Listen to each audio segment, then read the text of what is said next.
Elle n'était qu'une pauvre fille, aux pieds nus et aux yeux pleins du monde. En croisant le chemin d'un garçon muet du manoir, elle découvrit que son silence n'était pas vide, mais chargé de douleur. Avec patience, gestes et mots d'autres langues, elle lui rendit ce que tous pensaient perdu, la voix. Si cette belle histoire de dépassement et d'amour vous a plu, n'oubliez pas de vous abonner à notre chaîne et dites-nous de quelle ville vous nous regardez en continuant. Dans les ruelles escarpées de Saint-Paul-de-Vence, perchées sur les Tises, collines provençales, Marguerite Rousseau attendait. Assise sur les pavés séculaires, ses pieds nus recouverts de la poussière dorée du chemin, elle tournait délicatement les pages d'un livre usé.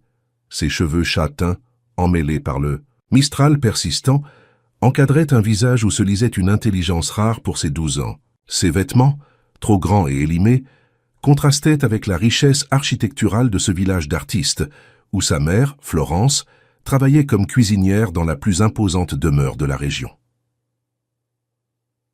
La Villa des Roses, ainsi nommée, pour son jardin spectaculaire, était la propriété de la famille Devreux, l'une des plus fortunées de la Côte d'Azur. C'était là que Marguerite attendait chaque jour que sa mère termine son service, dévorant les livres qu'elle récupérait dans les brocantes ou que les touristes compatissants lui offraient parfois. Dans ses pages jaunies, la fillette s'évadait, apprenait, absorbait le monde avec une voracité que peu d'adultes remarquaient. « Encore plongée dans tes histoires, ma petite », lança Madame Moreau, la boulangère, en passant devant elle. Marguerite sourit sans lever les yeux. Elle venait de découvrir un nouveau mot en anglais et le répétait mentalement, savourant sa sonorité étrangère.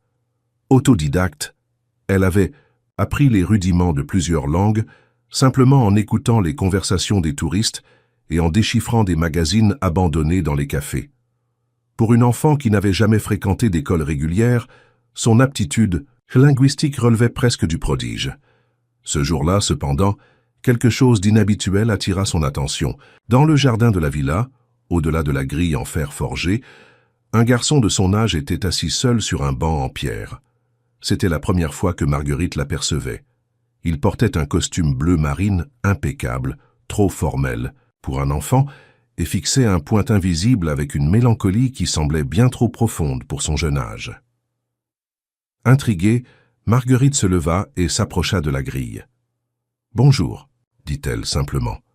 Le garçon tourna légèrement la tête dans sa direction, mais son regard resta vide, comme s'il ne l'avait pas entendu. Marguerite essaya à nouveau, cette fois avec un sourire. « Il fait beau aujourd'hui, n'est-ce pas ?» Toujours aucune réaction.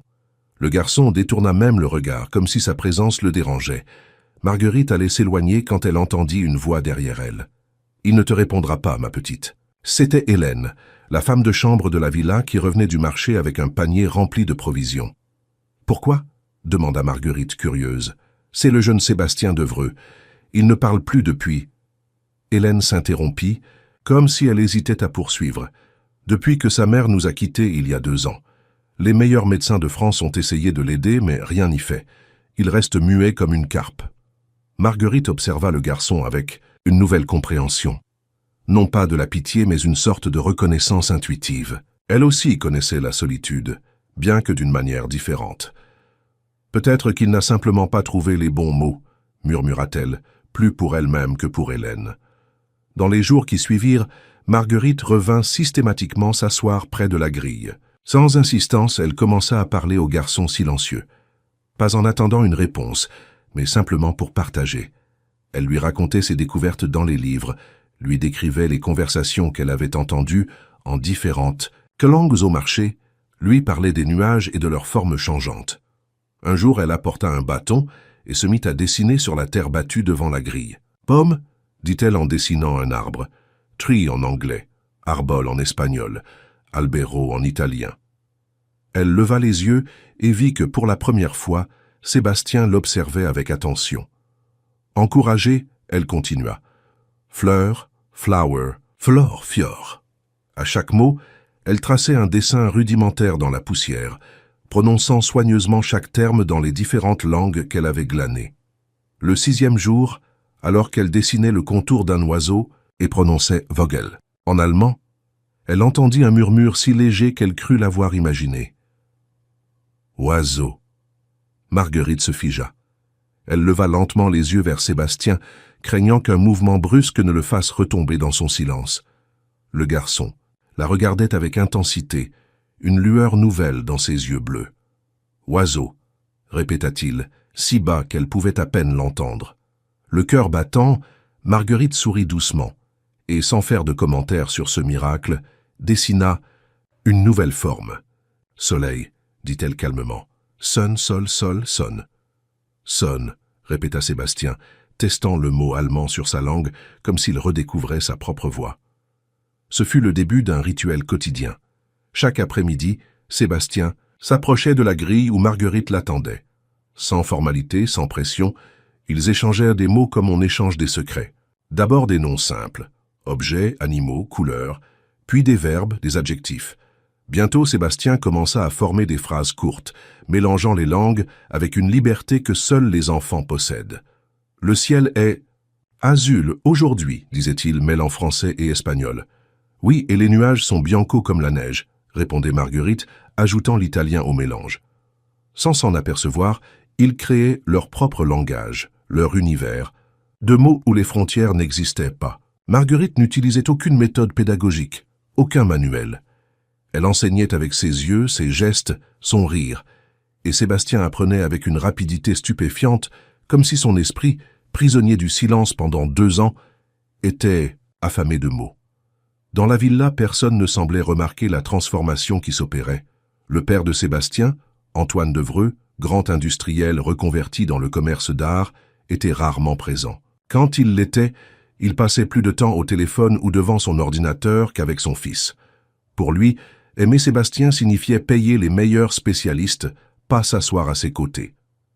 La douleur de la perte de son épouse s'était transformée en une carapace d'indifférence apparente.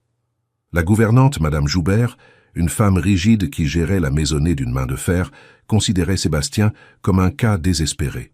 Elle veillait à ce qu'il soit propre, bien nourri et qu'il suive ses thérapies, mais elle avait depuis longtemps renoncé à établir une véritable connexion avec lui. Pendant ce temps, à l'insu de tous, Marguerite et Sébastien développaient une amitié aussi improbable que précieuse. Elle, la fille aux pieds nus qui n'avait jamais connu le confort matériel. Lui, l'héritier d'une fortune considérable, prisonnier d'un luxe froid. 2 solitudes qui se reconnaissaient et se complétaient. 1 mois passa ainsi. L'été provençal battait son plein, baignant Saint-Paul-de-Vence dans une lumière dorée qui semblait sublimer chaque pierre, chaque fleur. Dans cette chaleur languissante, Marguerite et Sébastien avaient progressé au-delà des simples échanges de mots. Désormais, ils conversaient réellement, partageant des idées, des observations, des rêves. « J'aimerais voir la mer », confia un jour Sébastien. C'était la phrase la plus longue et la plus personnelle qu'il avait prononcée jusqu'alors. Marguerite, surprise et émue, répondit « Elle n'est pas loin d'ici. Ton père ne t'y emmène jamais ?» Sébastien secoua la tête. Il dit que c'est dangereux, que je pourrais me noyer. « Mais on peut regarder sans se baigner », argumenta Marguerite. « Juste sentir le vent salé et écouter les vagues. » Dans les yeux de Sébastien brilla une lueur de désir et de détermination. « Un jour, j'irai, avec toi, » affirma-t-il, avec une assurance nouvelle. Ce qu'ils ignoraient tous deux, c'est que leur petit monde secret était sur le point de voler en éclats. Car ce même jour, Antoine Devreux, pour la première fois depuis des mois, rentra plus tôt que prévu à la villa. Et ce qu'il allait découvrir bouleverserait leur existence à tous. Antoine Devreux n'était pas un homme qui appréciait les surprises. Sa vie méticuleusement organisée depuis la disparition de son épouse Élisabeth suivait un rythme immuable qui lui permettait de maintenir un semblant d'équilibre.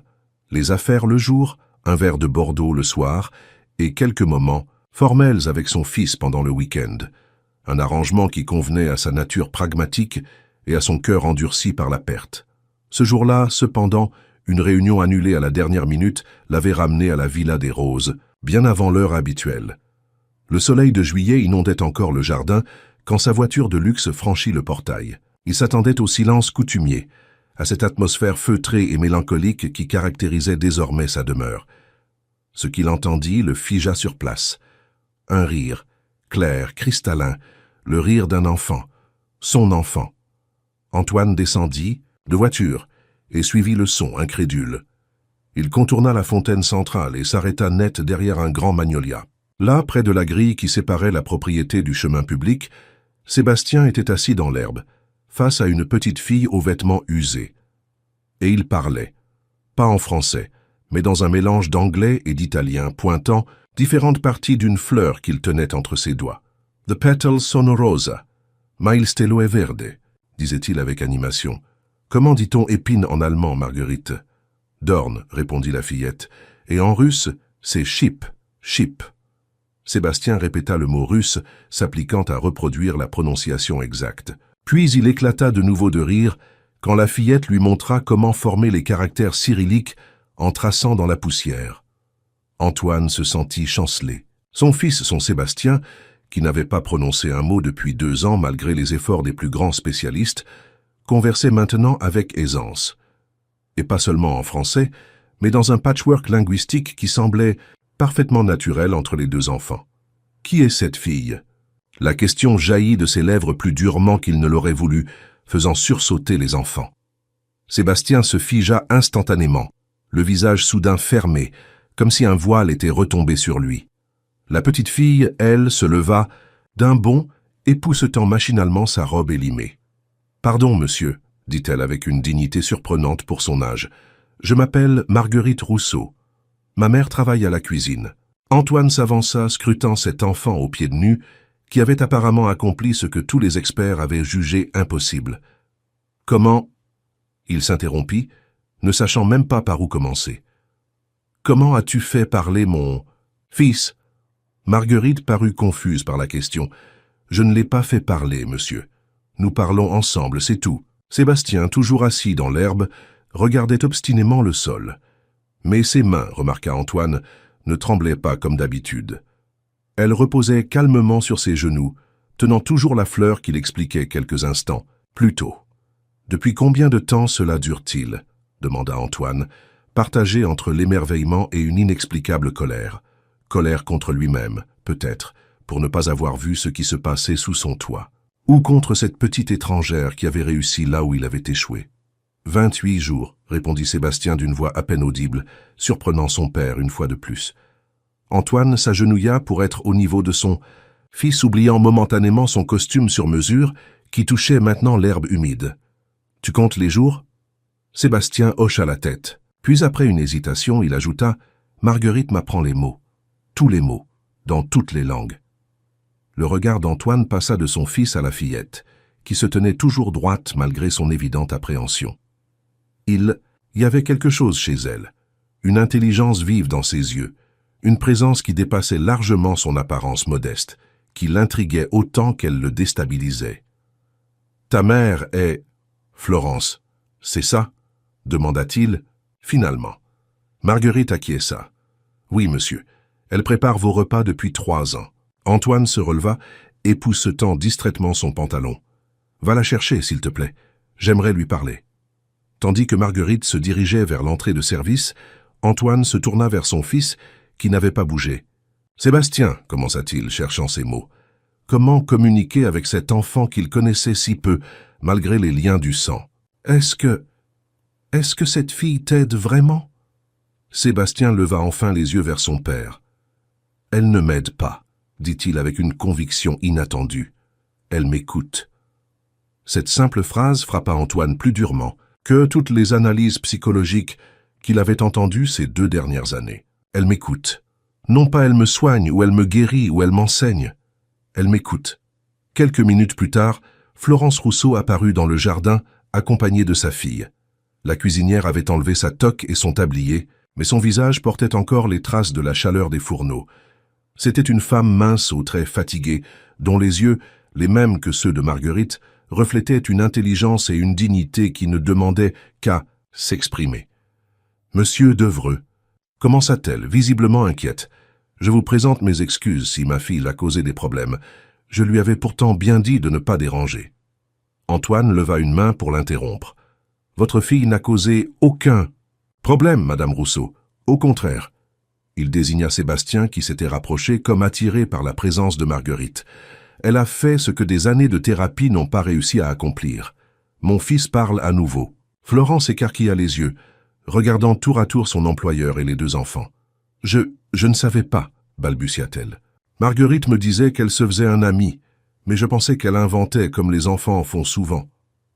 Elle ne mentait pas, dit Antoine, observant comment Sébastien et Marguerite se tenaient côte à côte dans une complicité silencieuse. Et ce n'est pas simplement qu'ils parlent, ils s'expriment en plusieurs langues. Comment est-ce possible? Votre fille a-t-elle reçu une éducation particulière? Florence émit un petit rire nerveux. Une éducation particulière? Nous habitons dans un 2 pièces à Vence, monsieur. Je n'ai pas les moyens de l'envoyer dans une école privée. Elle va à l'école publique quand je peux l'y accompagner. Mais c'est vrai qu'elle a toujours eu un don pour les langues. Elle apprend par elle-même dans les livres qu'elle trouve ou qu'on lui donne. Antoine contempla Marguerite avec un regard nouveau. Cet enfant pauvre, presque illettré au sens académique du terme, avait fait ce que les neuropsychiatres les plus renommés de Paris avaient jugé irrémédiable. Et elle l'avait fait, non pas avec des méthodes sophistiquées, mais simplement en étant là, en écoutant. « Madame Rousseau, dit-il après un moment de réflexion, j'aimerais vous proposer quelque chose. » Le lendemain matin, Antoine convoqua Madame Joubert, la gouvernante, dans son bureau. La femme, dont le chignon, gris, était aussi rigide que son caractère, se tenait droite comme un nid devant son bureau. « J'ai pris une décision concernant Sébastien, » annonça Antoine sans préambule. « À partir d'aujourd'hui, la petite Marguerite Rousseau viendra passer ses après-midi ici, avec lui. » Madame Joubert pinça les lèvres. « Monsieur, permettez-moi de vous rappeler que le docteur Mercier a spécifiquement recommandé un environnement calme et structuré pour le jeune monsieur. Cette fillette, bien que sans doute charmante, n'a reçu aucune formation. C'est précisément ce qui semble fonctionner, coupa Antoine. Sébastien parle avec elle. Il communique, Madame Joubert. Pour la première fois depuis la tragédie. » La gouvernante parut sincèrement surprise. « Il parle? Vraiment? » « Vraiment. » Antoine se leva et se dirigea vers la fenêtre, d'où l'on pouvait apercevoir le jardin. « J'ai proposé à Madame Rousseau un arrangement. Sa fille viendra ici tous les jours après l'école. En échange, je m'assurerai que Marguerite reçoive l'éducation qu'elle mérite. Des cours particuliers, des livres, tout ce dont elle a besoin pour développer ce don extraordinaire qu'elle possède. » Madame Joubert semblait sur le point de protester, mais se ravisa. « Très bien, monsieur. Je veillerai à ce que tout se passe dans l'ordre. Une dernière chose, » ajouta Antoine alors qu'elle s'apprêtait à sortir. « Je ne veux pas d'interférence, pas de surveillance constante. Ces enfants ont créé quelque chose de spécial, et je ne veux pas que notre présence adulte le détruise. Compris ?» La gouvernante acquiesça raidement et sortit, laissant Antoine seul avec ses pensées. Il contempla le jardin où, bientôt, les deux enfants se retrouveraient pour leur mystérieux échange linguistique. Une partie de lui ressentait une pointe de jalousie. Cette connexion, cette capacité à atteindre Sébastien, il l'avait cherchée en vain depuis le départ d'Élisabeth. Qu'une petite inconnue y parvienne si naturellement était à la fois merveilleux et douloureux. Mais une autre partie de lui, une partie qu'il croyait morte avec son épouse, commençait à s'éveiller. Une curiosité, un espoir. Peut-être même, bien qu'il hésite encore à l'admettre, un début de guérison. Ce jour-là, Antoine Devreux modifia son emploi du temps. Pour la première fois depuis des mois, il décida de rentrer tôt à la maison, non pas pour travailler dans son bureau, mais pour observer de loin cette étrange amitié qui avait redonné la parole à son fils, et peut-être, s'il trouvait le courage, pour tenter d'y participer. Car s'il y avait une chose qu'Antoine commençait à comprendre, c'est que le véritable miracle n'était pas simplement que Sébastien parle à nouveau, c'était qu'il ait trouvé quelqu'un qui méritait qu'on lui parle. L'été céda doucement sa place à l'automne sur les collines de Saint-Paul-de-Vence. Les touristes se firent plus rares, les artistes de rue remballèrent leurs chevalets, et les vignobles alentour s'embrasèrent de rouge et d'or. À la Villa des Roses, cependant, une transformation bien plus remarquable était en cours. Dans la bibliothèque du premier étage, récemment réaménagée selon les instructions précises d'Antoine, Marguerite et Sébastien étaient assis côte à côte devant une map-monde interactive. Leurs doigts traçaient des trajectoires imaginaires d'un continent à l'autre, tandis qu'ils nommaient chaque pays dans sa langue d'origine. « Nihon », disait Sébastien en pointant le Japon. Zhongguo, répliquait Marguerite en désignant la Chine. Il poursuivait ce jeu depuis presque 1 heure, sous le regard discret de M. Laroche, le nouveau précepteur engagé par Antoine.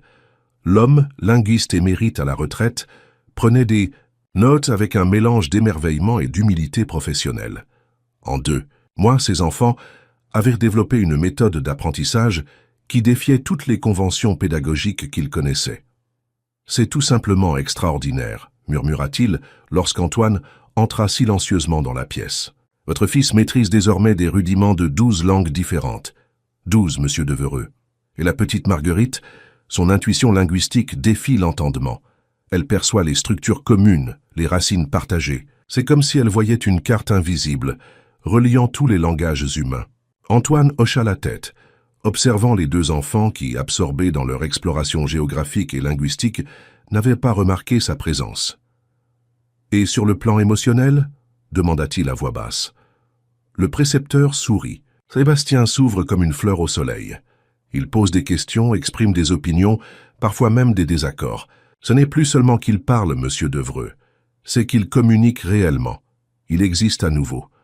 Ces mots touchèrent Antoine plus profondément qu'il ne voulut l'admettre. Pendant 2 ans, il avait vécu avec un fantôme, l'ombre de l'enfant vif et curieux que Sébastien avait été avant la tragédie. À présent, jour après jour, il retrouvait son fils, et il le devait à cette petite fille, aux pieds autrefois nus, qui portait maintenant des chaussures, italiennes sur mesure, cadeau d'un père reconnaissant. « Monsieur Laroche, » dit Antoine après un moment, « pourriez-vous nous laisser ? J'aimerais leur parler. » Le précepteur s'inclina légèrement et quitta la pièce. Antoine s'avança alors vers les enfants qui levèrent enfin les yeux de leur mappemonde. « Papa !» s'exclama Sébastien avec un enthousiasme qui, quelques mois plus tôt, aurait semblé impensable. « Nous faisons le tour du monde avec nos doigts. Regarde, nous sommes arrivés en Russie, Rossiya. » Antoine sourit, s'asseyant dans un fauteuil face à eux. « Je vois ça. Et j'ai une surprise qui pourrait vous intéresser tous les 2. » Les yeux des enfants s'illuminèrent simultanément. « Je dois me rendre à Venise la semaine prochaine, pour une exposition d'art contemporain. Je me demandais si vous aimeriez m'accompagner ?» Sébastien bondit de sa chaise. « Venezia !» s'écria-t-il en italien. « La città sull'acqua !» Marguerite, plus réservée malgré l'excitation évidente, qui colorait ses joues, demanda « Vraiment, monsieur Devereux, vous nous emmèneriez tous les 2 ?»« Bien sûr, » confirma Antoine, « ce sera un voyage éducatif. Vous pourrez pratiquer votre italien dans son contexte naturel. Et puis, » ajouta-t-il avec un clin d'œil, « il y a la mer. » Sébastien et Marguerite échangèrent un regard complice. Antoine avait surpris à plusieurs reprises leur conversation à propos de la mer, cet horizon bleu que Sébastien n'avait jamais pu contempler malgré la proximité de la Méditerranée. Une promesse tacite entre les 2 enfants que, un jour, ils verraient ensemble cette immensité. « Est-ce que maman peut venir aussi ?» demanda Marguerite hésitante. La question rappela à Antoine combien la situation était complexe. En quelques mois, il avait complètement réorganisé sa vie et celle de son fils autour de cet enfant prodige. Il avait engagé des professeurs, acheté des livres, créé un environnement d'apprentissage idéal. Mais il n'avait pas vraiment réfléchi à la place de Florence Rousseau dans cette nouvelle configuration. La cuisinière continuait de travailler à la villa, mais ses horaires avaient été aménagés pour qu'elle puisse accompagner sa fille lors de certaines activités. Antoine la croisait régulièrement dans les couloirs, échangeant des politesses distantes. Il y avait une tension entre eux, indéfinissable mais palpable, peut-être née du déséquilibre fondamental de leur « situation ». Elle, l'employé modeste qui avait donné naissance à un prodige. Lui, l'homme puissant dont le fils avait été sauvé par ce même prodige. « Bien sûr », répondit finalement Antoine. « Ta mère est la bienvenue. Ce sera une expérience enrichissante pour tout le monde. » Le visage de Marguerite s'illumina d'un sourire radieux. « Merci, monsieur Devereux. Maman n'a jamais voyagé hors de France.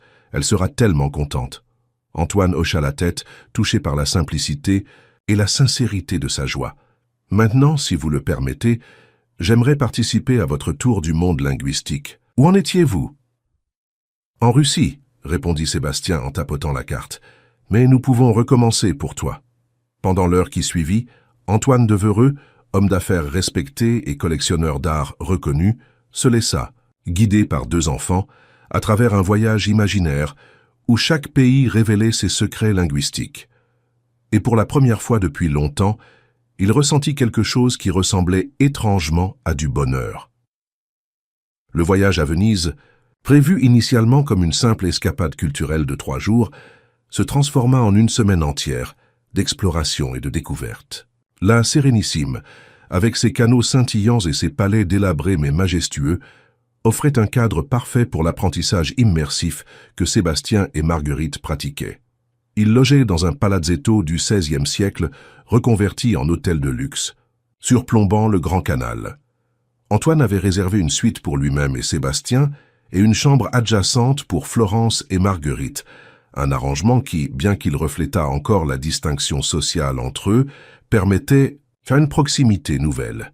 Chaque matin, ils partaient en exploration, armés de carnets où les enfants notèrent de nouveaux mots, de nouvelles expressions entendues sur les marchés ou dans les musées. Florence, d'abord intimidée par ce luxe auquel elle n'était pas habituée, s'était rapidement révélée une compagne de voyage enthousiaste, sa formation de cuisinière lui permettant d'identifier et d'expliquer les spécialités locales avec passion. Antoine, lui, redécouvrait Venise à travers les yeux émerveillés des enfants. Cette ville qu'il avait visitée des dizaines de fois pour des raisons professionnelles se révélait soudain nouvelle, magique, pleine de détails qu'il n'avait jamais pris le temps d'observer. « Regarde, papa !» s'exclama Sébastien alors, qu'ils traversèrent la place Saint-Marc un matin. « Les pigeons ici comprennent l'italien et l'anglais. Ils viennent quand on leur parle dans les 2 langues. » Antoine rit, un son qui surprit même Florence, qui marchait à ses côtés. « Je crois plutôt qu'ils répondent au langage universel des miettes de pain, » dit-il en désignant les touristes qui nourrissaient les oiseaux malgré les interdictions. « Le langage universel, » répéta Marguerite pensive. « Est-ce que ça existe vraiment, monsieur Devreux? Un langage que tout le monde pourrait comprendre ?» La question posée avec cette innocence profonde qui caractérisait la fillette fit réfléchir Antoine. « Certains diraient que c'est la musique, » répondit-il. « D'autres, l'art. Personnellement, » il s'interrompit, cherchant ses mots. « Je commence à croire que c'est la connexion humaine, la volonté réelle d'écouter l'autre. » Son regard croisa celui de Florence, qui détourna rapidement les yeux, mais pas avant qu'il n'y ait perçu une lueur d'approbation, et peut-être autre chose, quelque chose qu'il n'était pas encore prêt à nommer. Le 5e jour de leur séjour, Antoine organisa une surprise. Au lieu de leur programme habituel de visite culturelle, il les conduisit au port où un bateau privé les attendait. « Où allons-nous » demanda Sébastien, excité. « Voir la vraie mer » répondit simplement Antoine. Ils naviguèrent hors de la lagune, passant les îles de Murano et Burano, jusqu'à ce que Venise ne soit plus qu'une silhouette à l'horizon, et que devant eux s'étende l'immensité bleue de l'Adriatique. Le capitaine coupa les moteurs. Le silence les enveloppa, uniquement troublé par le clapotis des vagues contre la coque et les cris lointains des mouettes. « C'est infini » murmura Sébastien, les yeux écarquillés devant cette étendue sans limite apparente. Marguerite, debout à côté de lui à la proue, hocha la tête. « Comme les langues. »« dit-elle. On croit connaître un mot, et puis on découvre qu'il a des centaines de significations différentes, selon les contextes, les époques, les personnes qui l'utilisent. » Antoine, qui se tenait un peu en retrait avec Florence, fut une fois de plus frappé par la profondeur de réflexion de cet enfant. Elle a toujours été comme ça. Et dit doucement Florence, comme si elle lisait dans ses pensées. Même toute petite, elle voyait des connexions là où les autres ne voyaient que des objets séparés. « Comme sa mère ?» répondit Antoine, les mots lui échappant, avant qu'il puisse les retenir. Florence tourna vers lui un regard surpris. « Moi ? J'ai goûté votre cuisine, Madame Rousseau. »« Ça, dit-il avec un sourire. Vous ne vous contentez pas de préparer des plats, vous racontez des histoires à travers eux. Vous établissez des liens entre des saveurs qui, sur le papier, n'auraient aucune raison d'être associées. C'est un don rare. » Les joues de Florence se colorèrent légèrement, et elle détourna le regard vers l'horizon. « Merci, » dit-elle simplement. Ils restèrent ainsi, côte à côte, regardant leurs enfants qui, penchés au-dessus de l'eau, pointaient du doigt les poissons qui passaient sous la surface cristalline. Dans ce moment suspendu, Antoine sentit quelque chose se détendre en lui, un nœud qu'il portait depuis si longtemps qu'il avait oublié son existence. Le retour à Saint-Paul-de-Vence, après cette semaine vénitienne, aurait pu marquer la fin de cette parenthèse enchantée. Mais Antoine avait pris une décision pendant ce voyage, une décision qui allait changer leurs vies à tous. Le lendemain, de leur retour, il convoqua Florence dans son bureau. La cuisinière s'y présenta, visiblement nerveuse, s'attendant peut-être à ce que la réalité reprenne ses droits, que les barrières sociales, momentanément abaissées pendant les vacances, se redressent plus rigides que jamais. « C'est vrai, Madame Rousseau ?» commença Antoine, inhabituellement hésitant. « J'ai une proposition à vous faire. » Florence Rousseau se tenait droite devant le bureau en acajou, ses mains légèrement crispées sur le tissu de sa jupe simple. Face à elle, Antoine Devreux semblait inhabituellement indécis, lui qui dirigeait habituellement ses affaires avec une assurance implacable. « Une proposition ?» répéta-t-elle, incertaine. Antoine se leva et fit quelques pas vers la fenêtre avant de se retourner vers elle. « J'ai observé nos enfants ces derniers mois. Ce qui se passe entre eux est exceptionnel. Marguerite a non seulement redonné la parole à Sébastien, mais elle lui a aussi rendu sa joie de vivre, sa curiosité. » Florence acquiesça doucement. Ils se font mutuellement du bien. Marguerite aussi a changé, elle qui était si solitaire, si renfermée parfois. « Exactement, » approuva Antoine, « et je ne veux pas que cela s'arrête. » Il marqua une pause. « Madame Rousseau, que diriez-vous si je vous proposais, à vous et à Marguerite, de vous installer dans le pavillon d'hôte de la propriété ?» La cuisinière écarquilla les yeux de surprise. Le pavillon d'hôte, une élégante bâtisse de style provençal nichée à l'extrémité du domaine, était habituellement réservé aux visiteurs de marque. « Mais pourquoi ?» balbutia-t-elle. « Pour plusieurs raisons, » expliqua Antoine en revenant s'asseoir. « D'abord, cela faciliterait les rencontres entre nos enfants. Plus besoin pour Marguerite d'attendre dehors que vous terminiez votre service.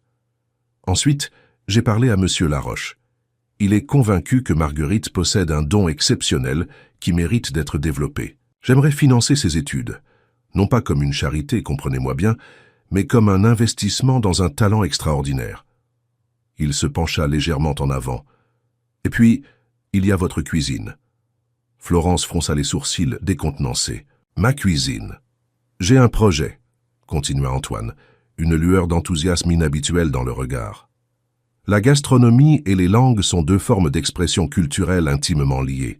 Je pense à créer un programme éducatif qui associerait apprentissage linguistique et découverte culinaire. Et j'aurais besoin de quelqu'un capable d'orchestrer le volet gastronomique. Quelqu'un comme vous. Florence resta muette un instant, assimilant cette proposition inattendue.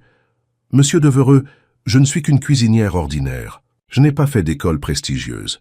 Je n'ai pas de diplôme. » « Vous avez quelque chose de bien plus précieux, » l'interrompit Antoine. « De l'intuition, de la créativité, et vous avez élevé seul une enfant prodige, ce qui en dit long sur votre propre intelligence. » Il sourit légèrement. « Quant aux diplômes, ils peuvent s'obtenir. Je connais des gens à l'Institut Paul Bocuse à Lyon. Une formation accélérée pourrait être arrangée, si vous le souhaitez. » L'esprit de Florence tourbillonnait.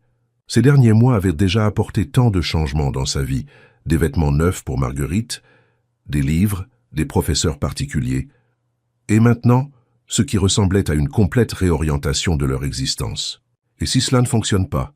demanda-t-elle finalement, donnant voix à sa plus grande crainte. « Si un jour Sébastien n'a plus besoin de Marguerite, ou si votre intérêt pour ce projet s'estompe, nous nous retrouverons à nouveau sans rien, mais habitués à un confort qui nous sera arraché. » Antoine la considéra avec un nouveau respect.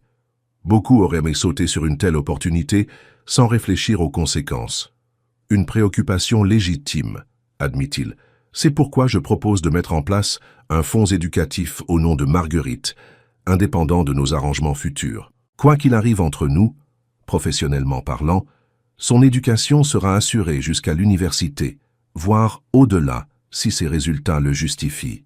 Quant à vous, disons qu'un contrat de 5 ans, avec clause de reconversion, si le projet ne se concrétise pas, vous conviendrait-il » Florence médita ces paroles. C'était généreux, bien plus que ce à quoi elle aurait pu s'attendre. Pourtant, quelque chose la retenait encore. « Pourquoi faites-vous cela » demanda-t-elle doucement. Est-ce uniquement pour Sébastien? Le regard d'Antoine s'assombrit, légèrement, comme si cette question touchait une corde sensible. Au début, oui, admit-il. Je cherchais désespérément un moyen de retrouver mon fils. Mais maintenant... Il hésita. Maintenant, je crois que c'est aussi pour moi. Pour redécouvrir une forme de vie, je suppose. Et peut-être pour réparer quelque chose qui a été brisé il y a longtemps. Sans honnêteté, surprit Florence. Pour la première fois, elle voyait au-delà du masque de l'homme d'affaires fortuné. Elle voyait un père, un veuf, un homme qui tentait de reconstruire un monde qui avait volé en éclats. « J'accepte, dit-elle finalement. Ah, pour Marguerite, et pour ce projet qui semble vous tenir à cœur. » Le sourire d'Antoine illumina son visage d'une manière que Florence n'avait jamais observée auparavant. « Parfait. Nous pourrons emménager le pavillon dès ce week-end, si cela vous convient. »« Nous » releva Florence, confuse. « Je veux dire, vous pourrez emménager » se corrigea rapidement Antoine, une légère rougeur colorant ses joues habituellement pâles. « Pardonnez ce lapsus. » Florence hocha la tête, troublée, par ce glissement verbal et par sa propre réaction, un étrange picotement au creux de l'estomac qu'elle n'avait pas ressenti depuis bien longtemps. Les semaines suivantes apportèrent leur lot de changements à la Villa des Roses. Le pavillon d'hôtes, fraîchement rénové selon les goûts de Florence, accueillit la cuisinière et sa fille. Madame Joubert, la gouvernante, observait ces transformations avec un mélange de désapprobation et de curiosité résignée. Les domestiques chuchotaient dans les couloirs, spéculant sur la véritable nature de la relation entre leur employeur et la mère de la petite prodige. Mais au centre de toute cette agitation, imperméables aux ragots et aux sous-entendus, Sébastien et Marguerite continuaient leur extraordinaire voyage linguistique. Désormais, ils disposaient d'une salle entière dédiée à leur apprentissage. Une ancienne orangerie transformée en espace éducatif où les murs étaient couverts de cartes, d'alphabets exotiques et de systèmes d'écriture du monde entier. Monsieur Laroche avait été rejoint par d'autres spécialistes, un professeur de chinois mandarin, une experte en langue slave, un linguiste spécialisé dans les dialectes africains. Tous venaient régulièrement à la villa, moins pour enseigner que pour observer cette méthode unique que les enfants avaient développée ensemble. C'est comme s'ils construisaient une carte mentale des connexions entre toutes les langues humaines, expliquait M. Laroche à Antoine lors d'une de leurs conversations hebdomadaires. Ils ne mémorisent pas des mots isolés, ils perçoivent les structures, les schémas communs. C'est une approche que j'ai vue théorisée dans des articles spécialisés, mais jamais mise en pratique avec une telle intuition naturelle. Antoine, assis dans son fauteuil, écoutait attentivement. Et Marguerite, comment évolue-t-elle? Le précepteur sourit avec enthousiasme. Elle est phénoménale. À ce rythme, elle maîtrisera couramment une quinzaine de langues avant ses 15 ans. Mais ce n'est pas seulement la quantité qui impressionne, c'est sa compréhension profonde des mécanismes linguistiques. Elle commence à développer ses propres théories sur l'évolution des langues, sur leurs interactions historiques. Et Sébastien, insista Antoine, préoccupé par l'équilibre fragile entre les deux enfants, ne se sent-il pas dépassé? Monsieur Laroche secoua la tête. Pas du tout. Ils sont complémentaires. Si Marguerite est la théoricienne, Sébastien est le communicant. Il a un don pour la prononciation, pour l'intonation. Il capture l'âme des langues, leur musicalité. Et puis, il hésita. Oui, l'encouragea Antoine. Il possède une qualité que Marguerite continue de développer. La confiance, l'assurance sociale. C'est lui qui ose s'adresser aux visiteurs étrangers, qui engage la conversation. Marguerite, malgré son génie, reste timide avec les inconnus.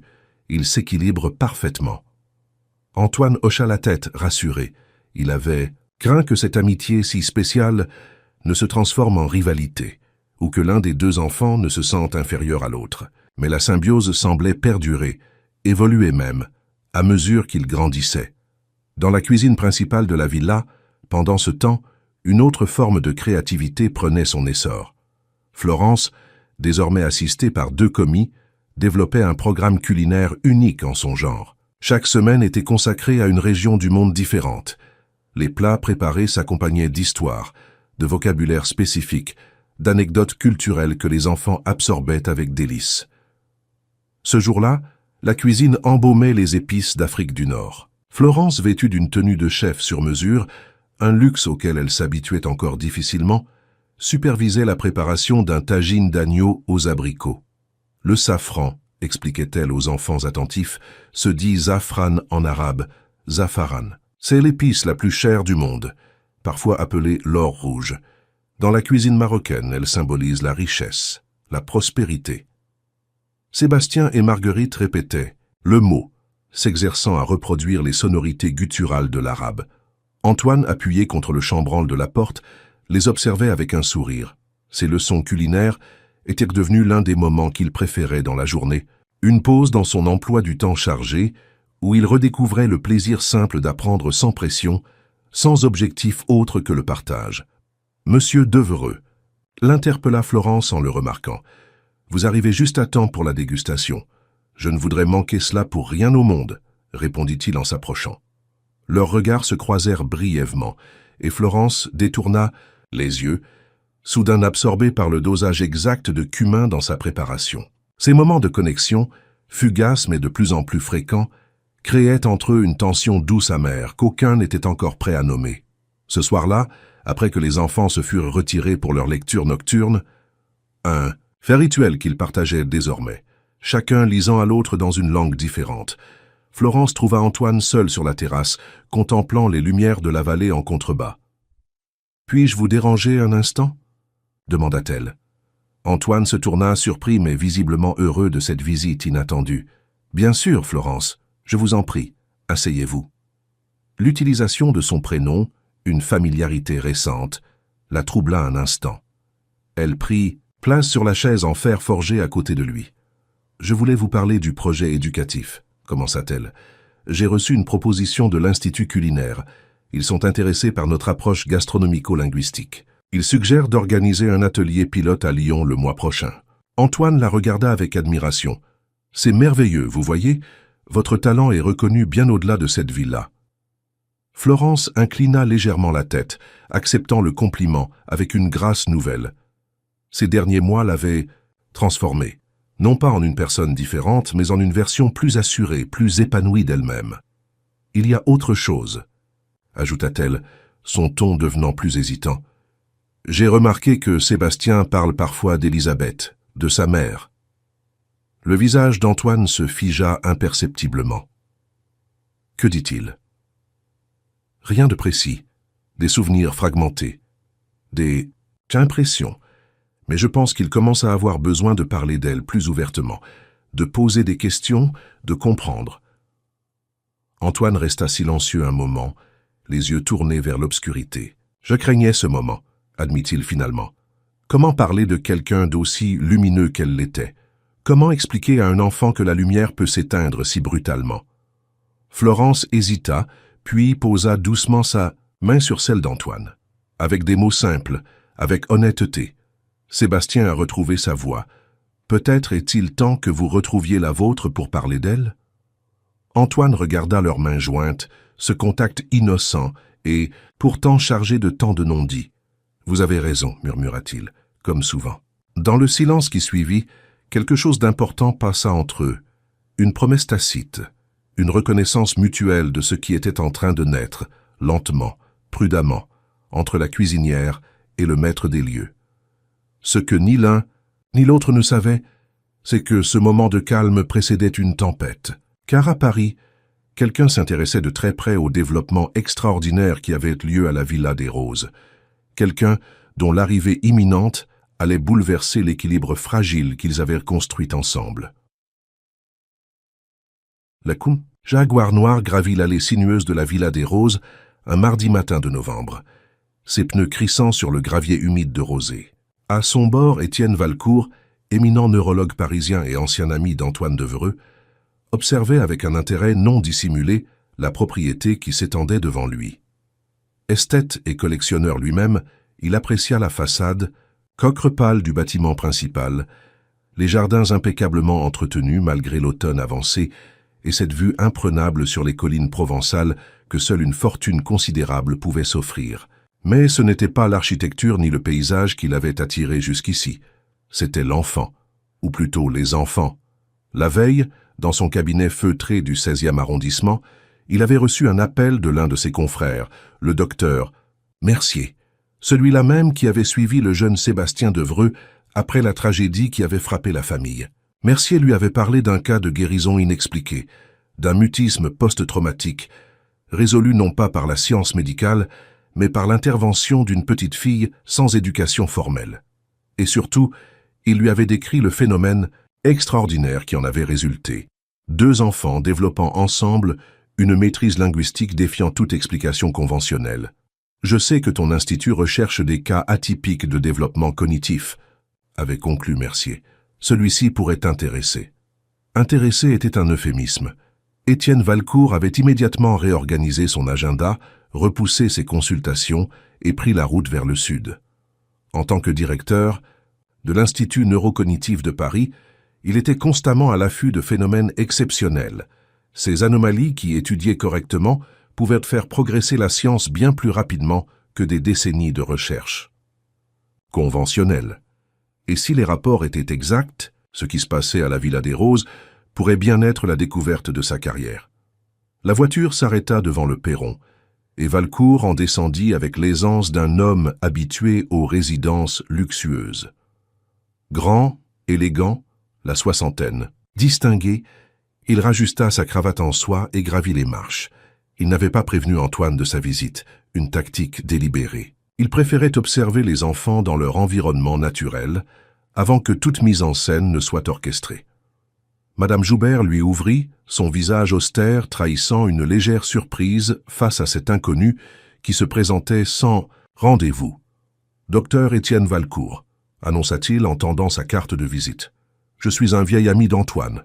Je passais dans la région et j'ai pensé lui faire une visite impromptue. » Ce n'était qu'un demi-mensonge. Ils avaient effectivement été amis 20 ans plus tôt, avant que leurs chemins ne se séparent. Valcourt poursuivant ses recherches académiques, Antoine se consacrant aux affaires et à sa collection. « Tada, Monsieur Devreux est en conférence téléphonique dans son bureau, » répondit la gouvernante avec une réticence évidente. « Mais je vais voir s'il peut vous recevoir. Si vous voulez bien attendre au salon. » Valcourt acquiesça, dissimulant son impatience derrière un sourire courtois. Tandis que Madame Joubert disparaissait dans les profondeurs de la maison, il laissa son regard parcourir le hall d'entrée, notant les changements depuis sa dernière visite, des années auparavant. Des masques africains côtoyaient désormais des calligraphies japonaises. Une imposante bibliothèque occupait tout un pan de mur garni d'ouvrages en diverses langues, et surtout ici et là, des traces d'une présence enfantine, un cahier ouvert sur une console, un petit avion en papier oublié sur un rebord de fenêtre. Son inspection fut interrompue par des voix approchant, non pas du couloir où avait disparu la gouvernante, mais d'une porte latérale menant visiblement au jardin. Des voix d'enfants mêlant avec une fluidité stupéfiante le français, l'anglais et ce qui semblait être de l'arabe. La porte s'ouvrit, révélant Sébastien et Marguerite, les joues rosies par l'air frais et les bras chargés de feuilles, d'automne aux couleurs éclatantes. Ils s'immobilisèrent en apercevant l'étranger. « Bonjour », les salua Valcourt avec un sourire qu'il espérait avenant. « Vous devez être Sébastien. » Le garçon le dévisagea un instant, puis hocha la tête. « Oui, monsieur, et voici mon amie Marguerite. » Valcourt nota immédiatement la clarté de l'élocution, la confiance dans la voix, rien qui n'évoquât un enfant ayant souffert de mutisme prolongé. Fascinant.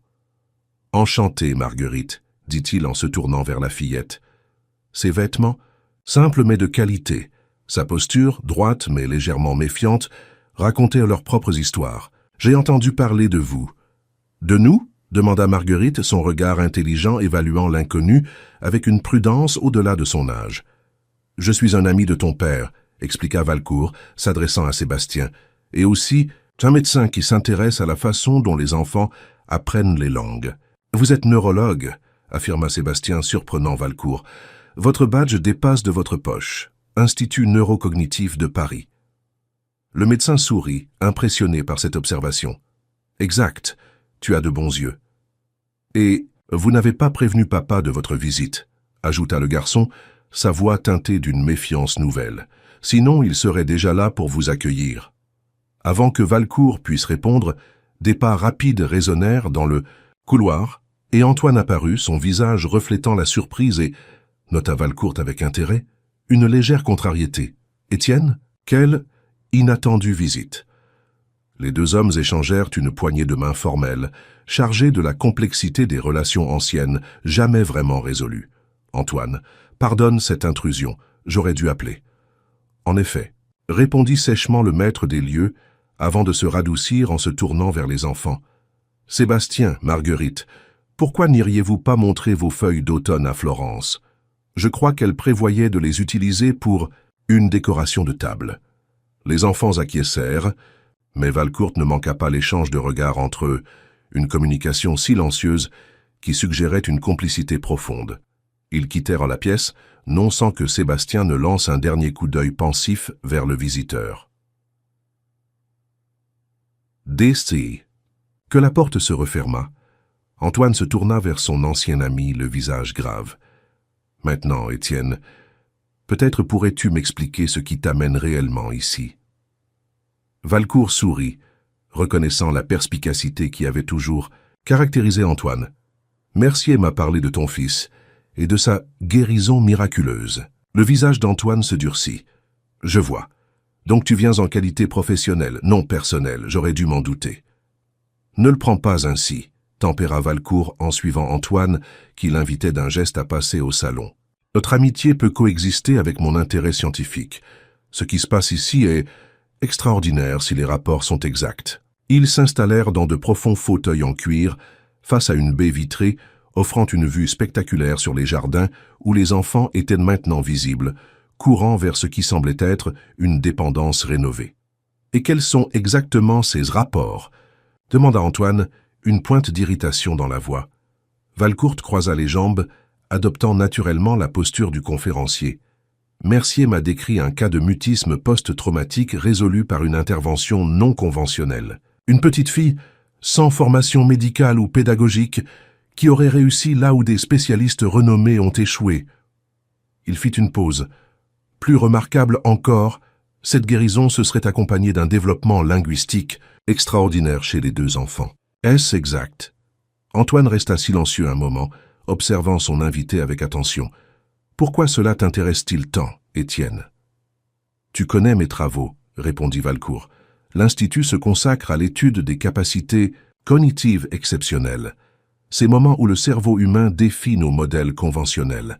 Ce qui se passe entre ces deux enfants pourrait représenter une avancée majeure dans notre compréhension des mécanismes d'apprentissage linguistique. Et tu voudrais les étudier, conclut Antoine, sa voix dénuée d'inflexion. Les observer dans un premier temps, puis éventuellement leur proposer quelques tests non invasifs. Rien de contraignant, je t'assure. Antoine se leva et se dirigea vers la fenêtre, contemplant les enfants qui s'affairaient maintenant avec une femme. Florence, supposa. Valcourt a arrangé leurs feuilles d'automne sur une grande table. Il y a 2 ans, Étienne, j'ai vu défiler dans cette maison un nombre incalculable de spécialistes. Neurologues, psychiatres, orthophonistes, tous avaient des théories. Tous promettaient des avancées. Aucun n'a aidé mon fils. Il se tourna, le regard dur. Et maintenant qu'il va mieux, qu'il s'épanouit enfin, tu voudrais en faire un sujet d'étude? Valcourt sentit qu'il devait manœuvrer avec délicatesse. Je comprends ta réticence, vraiment. Mais ce que je propose pourrait bénéficier non seulement à la science, mais aussi à Sébastien et Marguerite. L'Institut dispose de ressources éducatives exceptionnelles, d'un réseau international. Il fut interrompu par l'entrée de Madame Joubert, annonçant que le déjeuner serait servi dans 30 minutes. « Parfait, » répondit Antoine. « Le docteur Valcourt se joindra à nous. » Se tournant vers son invité, il ajouta « Tu pourras ainsi observer par toi-même ce dont tu as entendu parler. Ensuite, nous reparlerons de tes propositions. » La salle à manger de la villa des Roses avait été transformée pour l'occasion en une scène automnale enchanteresse. Les feuilles collectées par les enfants formaient d'élégants arrangements sur la longue table en chêne, entremêlées de pommes de pin dorées et de petites courges décoratives. Des bougies ambrées diffusaient une lumière douce, créant une atmosphère à la fois élégante et chaleureuse. Florence supervisait le service, vêtue non pas de sa tenue de chef, mais d'une simple robe bordeaux qui soulignait la grâce naturelle de sa silhouette. Valcourt nota avec intérêt les regards que lui lançait Antoine, des regards qui racontaient une histoire bien différente de celle du veuf endurci qu'il s'attendait à retrouver. Les enfants, installés côte à côte, chuchotaient entre eux, que dans ce qui semblait être un mélange d'italien et d'allemand. Observant leur interaction, Valcourt fut frappé par leur synchronisation parfaite, presque comme s'ils partageaient un langage privé au-delà des mots. Alors, docteur Valcourt, et commença Marguerite alors qu'on servait une soupe aux champignons sauvages, vous étudiez comment le cerveau apprend? Sa question directe, formulée avec une précision vocabulaire étonnante pour son âge, confirma à Valcourt qu'il n'avait pas affaire à des enfants ordinaires. C'est exact, répondit-il avec un sourire. Je m'intéresse particulièrement à la façon dont certains cerveaux apprennent plus rapidement ou différemment des autres. Comme les polyglottes, intervint Sébastien. Précisément. Les personnes capables d'apprendre et de maîtriser plusieurs langues présentent souvent des particularités cérébrales fascinantes. Valcourt se tourna vers Marguerite. J'ai entendu dire que tu possédais un don exceptionnel pour les langues. La fillette rougit légèrement, gênée par cette attention directe. Ce n'est pas vraiment un don, monsieur. C'est juste que je vois les connexions. Les connexions, répéta Valcourt, soudain très attentif.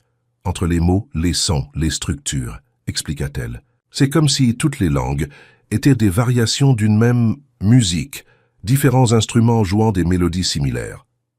Cette description métaphorique impressionna profondément Valcourt. Elle correspondait exactement à certaines théories linguistiques avancées, formulées ici avec une intuition pure par une enfant sans formation académique. « Et toi, Sébastien ?» demanda-t-il, se tournant vers le garçon. « Comment perçois-tu ces langues que vous apprenez ensemble ?» Sébastien échangea un regard avec Marguerite avant de répondre. « Pour moi, c'est plus physique. Je sens comment les mots doivent sonner, où placer ma langue, comment respirer.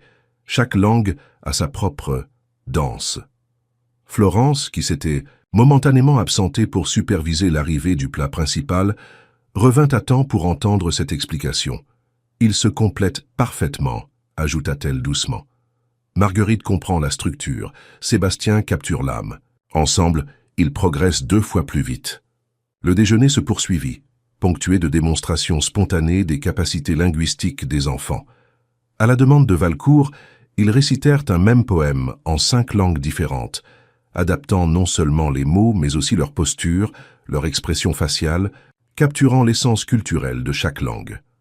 Vers la fin du repas, alors qu'on servait un dessert aux pommes caramélisées, Valcourt se sentit suffisamment en confiance pour aborder son idée principale. « Ce que vous avez développé ici, c'est véritablement remarquable », commença-t-il, s'adressant à toute la table, mais fixant particulièrement Antoine. Un modèle d'apprentissage unique qui pourrait révolutionner notre approche éducative des langues étrangères. Antoine le regarda avec méfiance, sentant venir la proposition. « J'aimerais vous inviter tous les 4 à Paris, » poursuivit Valcourt, « pour une semaine d'atelier à l'Institut, rien de contraignant, simplement une opportunité de documenter cette méthode extraordinaire, peut-être même de commencer à la formaliser pour qu'elle puisse bénéficier à d'autres enfants. » Un silence s'installa autour de la table. Florence regarda Antoine dont le visage s'était fermé. Les enfants, eux, semblaient partagés entre curiosité et appréhension. « Et que se passerait-il exactement durant cette semaine ?» demanda, finalement, Antoine. Valcourt sourit, sentant une ouverture. Des discussions avec nos linguistes, quelques tests cognitifs basiques, des sessions où Sébastien et Marguerite pourraient démontrer leur méthode d'apprentissage mutuelle.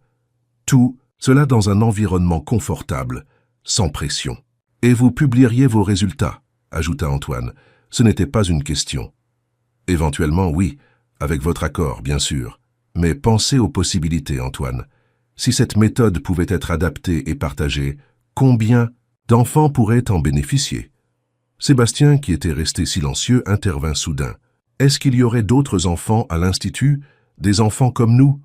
La question surprit Valcourt. « Nous travaillons avec plusieurs jeunes aux capacités exceptionnelles. Oui, certains en mathématiques, d'autres en musique, quelques-uns en langue, bien que personne ne présente votre synergie particulière. » Une lueur d'intérêt s'alluma dans les yeux de Sébastien, reflétée dans ceux de Marguerite.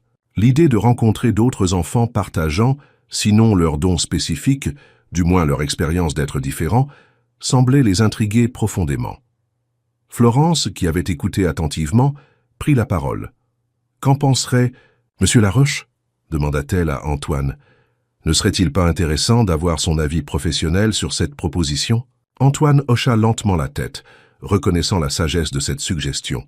« En effet, nous ne prendrons aucune décision hâtive. » Se tournant vers Valcourt, il ajouta « Nous discuterons de ta proposition en famille, Étienne. Tu auras notre réponse dans quelques jours. » En famille. L'expression n'échappa pas à Valcourt, qui observa le quatuor improbable avec un intérêt renouvelé. Il y avait là bien plus que ce que Mercier lui avait décrit, non pas simplement un phénomène cognitif exceptionnel, mais une reconfiguration sociale fascinante. Un veuf fortuné, une cuisinière modeste et leurs enfants exceptionnels, formant une unité que la Convention ne pourrait qualifier que de famille. Comme si elle lisait dans ses pensées, Marguerite le fixa soudain de ses yeux intelligents. « Vous n'êtes pas seulement intéressé par notre façon d'apprendre, n'est-ce pas, docteur ?» La perspicacité de cette simple question prit Valcourt au dépourvu. « Que veux-tu dire ?»« Vous nous observez tous, comment nous parlons ensemble, comment nous fonctionnons. » Elle fit un geste englobant les 4 personnes autour de la table. « C'est notre configuration qui vous intrigue, pas seulement nos langues. » Antoine regarda sa jeune protégée avec une fierté évidente, tandis que Florence dissimulait un sourire derrière sa serviette. Sébastien, lui, fixait Valcourt avec une intensité nouvelle, attendant sa réponse. « Tu es très observatrice, Marguerite, » admit finalement le neurologue. « Et tu as raison. En science, le contexte est aussi important que le phénomène lui-même. Ce qu'il ne dit pas, c'est que cette visite avait confirmé ses soupçons initiaux. Ce qui se passait à la Villa des Roses était plus complexe, plus profond et potentiellement plus révolutionnaire encore que ce qu'il avait imaginé. Et il était plus déterminé que jamais à l'étudier de près, avec ou sans la pleine coopération d'Antoine. Alors que le repas touchait à sa fin, une tempête invisible se préparait à l'horizon, menaçant l'équilibre fragile de ce foyer recomposé par le destin et l'intelligence du cœur. La proposition du docteur Valcourt provoqua des ondes de choc au sein de la Villa des Roses durant les jours qui suivirent son départ. Ce soir-là, après que les enfants se furent retirés, Antoine et Florence s'étaient retrouvés dans le petit salon, devant la cheminée où crépitait un feu apaisant, contrastant avec la tension qui régnait entre eux. « Tu ne lui fais pas confiance », constata Florence, rompant le silence alors qu'Antoine contemplait les flammes, un verre de cognac à peine entamé à la main. « Étienne a toujours eu cette obsession pour l'exceptionnel, » répondit-il après un moment. À l'université déjà, il collectionnait les anomalies, les curiosités intellectuelles. Pour lui, le monde se divise entre phénomènes dignes d'étude et tout le reste. Florence s'assit sur le canapé face à lui. « Tu crains qu'il ne voie Sébastien et Marguerite uniquement comme des sujets d'étude. » Antoine hocha la tête. « Pas seulement cela. Je crains qu'il ne perturbe l'équilibre que nous avons trouvé ici, cet écosystème fragile. » Il hésita. « Notre famille. » Le mot flotta entre eux, chargé d'implications qu'ils n'avaient jamais vraiment abordées. Depuis leur retour de Venise, quelque chose avait changé entre Antoine et Florence. Des regards s'attardant plus longtemps, des frôlements de mains qui n'étaient plus tout à fait accidentels, une conscience aiguë de la présence de l'autre. Mais aucun n'avait encore osé mettre des mots sur cette transformation. Les enfants semblaient intrigués par cette invitation, remarqua doucement Florence, surtout Sébastien. Antoine soupira. « Je sais, l'idée de rencontrer d'autres enfants exceptionnels le fascine, mais j'ai peur. » « De quoi ?» Qu'une fois exposés au monde extérieur, ils perdent cette magie qui s'est créée entre eux. Que l'attention, les tests, les analyses scientifiques ne détruisent à la spontanéité de leur apprentissage. Florence réfléchit un moment. Peut-être avons-nous besoin d'un autre point de vue, quelqu'un qui connaît les enfants, mais qui aurait un regard plus objectif que le nôtre. Tu penses à Monsieur Laroche. Lui, mais aussi Madame Benoît, la psychologue scolaire qui a évalué Marguerite le mois dernier. Elle a été impressionnée par ses capacités, mais n'a pas semblé les considérer comme anormales, juste exceptionnelles. Antoine hocha la tête, appréciant comme toujours la sagesse pratique de Florence. « Tu as raison. Nous devrions les consulter avant de prendre une décision. Un silence confortable s'installa entre eux, seulement troublé par le craquement des bûches dans l'âtre. Florence observait le profil d'Antoine, adouci par la lumière dansante des flammes. Il avait tellement changé depuis leur première rencontre. Ce veuf austère et distant s'était progressivement transformé en un père attentif, un homme capable à nouveau de sourire, de s'émerveiller. « Antoine, » dit-elle finalement, son cœur battant plus fort, « il y a autre chose dont nous devrions parler. » Il se tourna vers elle, son regard soudain attentif. « Je t'écoute. » Nous avons créé quelque chose de précieux ici. Pour les enfants, bien sûr, mais aussi, elle chercha ses mots, pour nous. Antoine posa son verre et se pencha légèrement en avant. « Florence, laisse-moi finir, » l'interrompit-elle doucement. « Je dois savoir si cette famille dont tu parles est temporaire. Un arrangement pratique, tant que Sébastien a besoin de Marguerite, ou si c'est quelque chose que tu envisages sur la durée. » La question était posée, directe, mais délicate. Antoine se leva et vint s'asseoir à côté d'elle sur le canapé. « Quand Élisabeth est partie, » commença-t-il, sa voix à peine plus haute qu'un murmure, « j'ai cru que ma vie était terminée, que Sébastien et moi survivrions simplement dans les ruines de ce qui avait été notre bonheur. » Il prit la main de Florence entre les siennes. « Puis vous êtes entrés dans nos vies, toi et Marguerite. Et peu à peu, presque sans que je m'en aperçoive, ces ruines ont commencé à se transformer. Pas en une réplique de ce qui existait avant, mais en quelque chose de nouveau, différent, mais tout aussi précieux. » Ses yeux cherchèrent ceux de Florence. « Ce n'est pas un arrangement temporaire pour moi, Florence. C'est un recommencement, si tu le souhaites aussi. » Le cœur de Florence semblait prêt à s'échapper de sa poitrine. Pendant des mois, elle avait refoulé ses sentiments grandissants, craignant de compromettre la stabilité qu'ils avaient construite pour leurs enfants, redoutant aussi la disparité sociale qui les séparait encore. « J'ai peur, » avoua-t-elle dans un souffle. « Pas de mes sentiments, je les connais, mais du monde extérieur, des regards, des jugements. » La cuisinière et le maître des lieux. Antoine sourit tendrement. « Tu n'es plus seulement la cuisinière depuis longtemps, Florence. Tu es l'architecte d'un programme éducatif innovant, la co-créatrice de cette famille improvisée. Et pour moi, » il se pencha doucement et, pour la première fois, ses lèvres effleurèrent celles de Florence dans un baiser aussi léger qu'une promesse.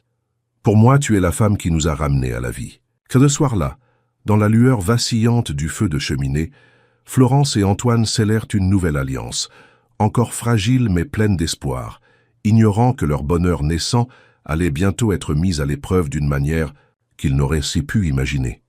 Le lendemain matin, alors que le brouillard matinal enveloppait encore la Villa des Roses, Marguerite s'éveilla avec une étrange sensation. Quelque chose dans l'atmosphère de la maison avait changé, comme si l'air lui-même vibrait différemment. Se glissant hors de son lit, elle s'approcha de la fenêtre de sa chambre dans le pavillon d'hôte et écarta légèrement le rideau. Dans la cour principale, une silhouette solitaire se tenait immobile, contemplant la façade de la villa. Le docteur Valcourt, reconnaissable à sa haute stature et à son manteau sombre. Il était revenu bien plus tôt que prévu. Troublée, Marguerite s'habilla rapidement et quitta silencieusement le pavillon, prenant soin de ne pas réveiller sa mère. L'air froid de novembre la fit frissonner alors qu'elle traversait le jardin vers la maison principale. Elle voulait prévenir Sébastien avant que quiconque ne découvre la présence du visiteur. Mais à mi-chemin, une voix l'arrêta. « Bonjour Marguerite, tu es matinale. » Elle se retourna pour découvrir Valcourt qui s'approchait d'elle, un sourire affable sur les lèvres. « Que faites-vous ici, monsieur ?» demanda-t-elle directement. « Monsieur Devreux a dit que vous attendriez notre réponse. » Le neurologue parut légèrement surpris par cette confrontation directe de la part d'une enfant, mais son sourire ne vacilla pas. « J'avais quelques recherches supplémentaires à effectuer dans la région, et j'ai pensé faire un détour. » Il s'accroupit pour être au niveau de Marguerite. « En fait, je suis content de te trouver seule. J'aurais aimé te parler. » Méfiante mais curieuse, Marguerite hocha la tête. « Je vous écoute. »« J'ai réfléchi à ton don extraordinaire, » commença Valcourt. « Cette capacité que tu as de voir les connexions entre les langues. Sais-tu à quel point c'est rare ?» Marguerite haussa les épaules. « Je ne sais pas, je n'ai pas rencontré beaucoup d'autres enfants qui apprennent plusieurs langues. Crois-moi, même parmi ceux-là, Ton talent est exceptionnel. Valcourt fit une pause. As-tu déjà pensé à ce que tu pourrais accomplir avec une éducation adaptée à tes capacités? La question troubla Marguerite. J'ai déjà des professeurs, Monsieur Laroche et les autres? Bien sûr, et ils sont certainement compétents, concéda Valcourt. Mais à l'Institut, nous avons des programmes spécifiquement conçus pour des enfants comme toi. Des ressources illimitées, des chercheurs de renommée mondiale, des technologies éducatives de pointe. Il sourit à nouveau. Tu pourrais devenir non seulement polyglotte, mais linguiste théoricienne, peut-être même révolutionner notre compréhension du langage humain. Quelque chose dans son ton, dans l'intensité de son regard, mit Marguerite mal à l'aise. Et Sébastien? Une ombre passa sur le visage de Valcourt. Sébastien a fait des progrès remarquables, grâce à toi, c'est indéniable. Mais son don n'est pas comparable au tien. Tu es l'étincelle, Marguerite, la véritable prodige. Ces mots, qui auraient pu flatter n'importe quel enfant, touchèrent Marguerite comme une trahison. Vous vous trompez, dit-elle fermement. Nous apprenons ensemble. L'un ne fonctionne pas sans l'autre. Valcourt se redressa, une expression calculatrice remplaçant momentanément son sourire bienveillant. J'admire ta loyauté, mais scientifiquement parlant, vous êtes en train d'effrayer une enfant de 12 ans avec des propos inappropriés, Étienne. La voix glaciale d'Antoine les fit se retourner tous deux. Ils se tenaient à quelques mètres, le visage dur, accompagné de Sébastien dont l'expression reflétait une confusion inquiète. « Antoine, commença Valcourt, je ne faisais que discuter avec cette jeune fille fascinante.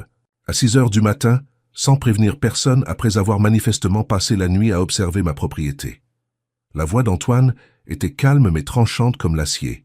« Je ne sais pas quel est ton véritable objectif, Étienne, mais il est clair que tu as dépassé les limites de l'hospitalité et du professionnalisme. » Sébastien courut vers Marguerite et lui prit instinctivement la main comme pour la protéger. Ce geste n'échappa pas à Valcourt, qui les observait avec un intérêt clinique à peine dissimulé. « Fascinant, murmura-t-il. Cette connexion entre eux. Ça suffit, trancha Antoine. Je vais te raccompagner à ta voiture et nous allons convenir que tu ne reviendras pas sans invitation formelle. Valcourt hésita puis sembla se résigner. Comme tu voudras. Se tournant vers les enfants, il ajouta « Réfléchissez à mon invitation néanmoins.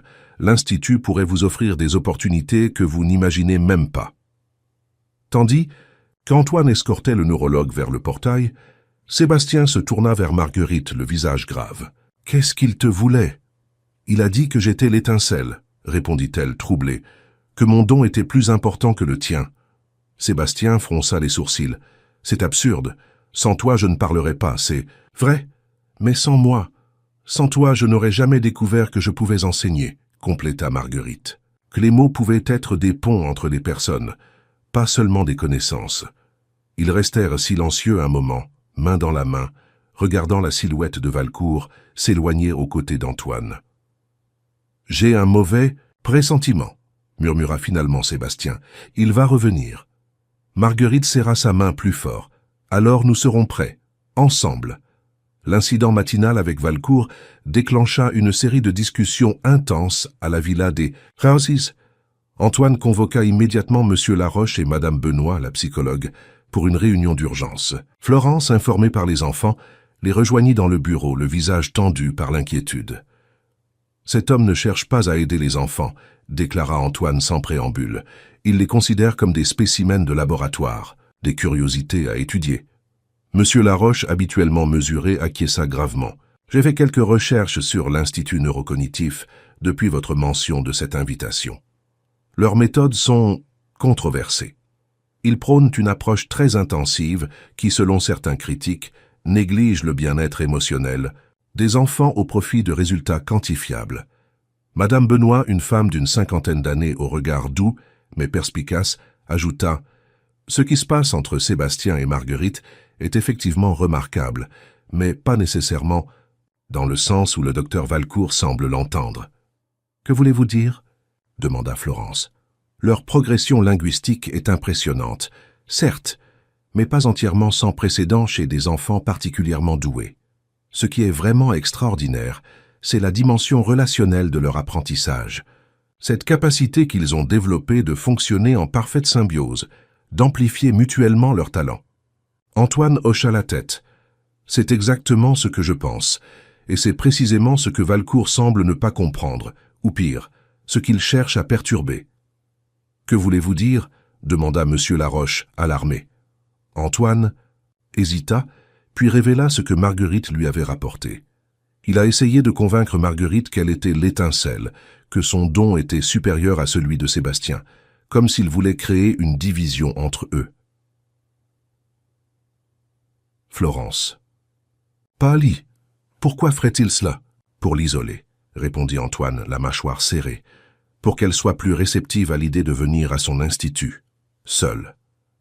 Un silence lourd s'abattit sur la pièce, alors que tous mesuraient les implications de cette théorie. « Que faisons-nous » demanda finalement Florence. « Nous protégeons nos enfants », répondit simplement Antoine en lui prenant la main, un geste d'intimité qu'il n'aurait pas osé quelques jours plus tôt devant des tiers. « Et nous continuons notre travail. » Madame Benoît les observa un moment, puis sourit doucement. « Vous savez, dans toutes mes années de pratique, j'ai rarement vu un environnement familial aussi intuitivement adapté aux besoins des enfants. Ce que vous avez créé ici, cette famille recomposée par choix plutôt que par obligation, c'est précisément le genre de structure qui permet à des talents exceptionnels de s'épanouir sainement. » Ces mots touchèrent profondément Antoine et Florence. Dans le tumulte des derniers mois, focalisés sur le développement linguistique miraculeux des enfants, ils avaient presque oublié l'autre miracle qui s'était produit sous leurs yeux, la naissance d'une famille, là où il n'y avait que des fragments brisés. La réunion se termina avec un plan d'action, renforcer la sécurité de la propriété, maintenir les activités éducatives habituelles, mais surtout préparer les enfants à d'éventuelles tentatives de manipulation de la part de Valcourt, qu'Antoine suspectait fortement de ne pas abandonner si facilement. Plus tard dans la journée, alors que le soleil commençait à décliner, plongeant les jardins de la villa dans une lumière dorée, Antoine trouva Sébastien seul dans la bibliothèque, absorbé dans la contemplation d'une photographie qu'il n'avait pas vue depuis longtemps, celle d'Élisabeth, sa mère, souriante sur une plage de Normandie quelques mois avant sa disparition. « Elle te manque », dit Antoine doucement, s'asseyant à côté de son fils. Sébastien hocha la tête, tous les jours, mais pas comme avant. « Que veux-tu dire » Le garçon réfléchit un moment, cherchant ses mots avec cette précision qui caractérisait désormais son expression. Avant, c'était comme un trou noir qui avalait tout. Maintenant, c'est plus comme une étoile lointaine. Elle brille toujours, mais elle n'aveugle plus. Antoine sentit sa gorge se nouer devant la profondeur de cette métaphore. C'est une très belle façon de le dire. « Papa, » reprit Sébastien, son regard toujours fixé sur la photographie, « je pense que maman serait contente. » « De quoi ?»« De nous, de comment nous sommes maintenant, avec Florence et Marguerite. » Une larme unique glissa sur la joue d'Antoine. « Tu crois ?» Sébastien se tourna enfin vers lui, avec une sagesse qui dépassait largement ses années. « Elle voulait que nous soyons heureux, pas juste que nous survivions. Et maintenant ? Maintenant, nous sommes heureux à nouveau. Différemment, mais vraiment. » Antoine serra son fils contre lui, bouleversé par cette absolution inattendue. « Je t'aime, Sébastien. Plus que tout au monde. »« Je sais, papa. » Le garçon s'écarta légèrement. « Et j'aime aussi Florence, pas comme maman, mais différemment. C'est possible, tu sais, d'aimer différentes personnes de différentes façons. » Antoine sourit à travers ses larmes. « Qui t'a appris à être si sage ?»« Marguerite dit que je l'ai toujours été, » répondit Sébastien, avec un petit sourire.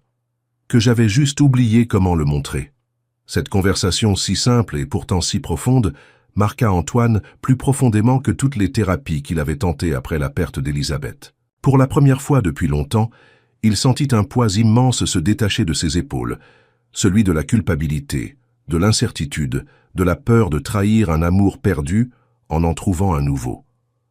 Ce soir-là, lors du dîner, une atmosphère particulière régnait autour de la table. Florence avait préparé un repas spécial, mélangeant subtilement des influences provençales et normandes, un hommage culinaire silencieux aux origines d'Élisabeth que Sébastien fut le seul à remarquer, lui adressant un sourire complice lorsqu'il reconnut une recette dont sa mère lui parlait souvent. Au dessert, Antoine se leva, tenant son verre d'eau. « J'ai quelque chose à vous dire. À vous tous. » Les conversations cessèrent. Tous les regards se tournèrent vers lui. Ces derniers mois ont été extraordinaires. Nous avons tous changé, grandi, guéri. Il regarda chaque visage autour de la table. Ce qui a commencé comme une rencontre fortuite entre deux enfants est devenu bien plus. Une famille. Notre famille. Il se tourna vers Florence, qui le regardait avec une émotion contenue. « Florence, je sais que nous avions prévu d'attendre, de prendre notre temps, mais les événements récents m'ont fait réaliser que la vie est trop précieuse, trop imprévisible pour remettre à demain ce que le cœur sait déjà aujourd'hui. » Sous les regards stupéfaits des enfants et des quelques membres du personnel présent, Antoine s'agenouilla devant Florence.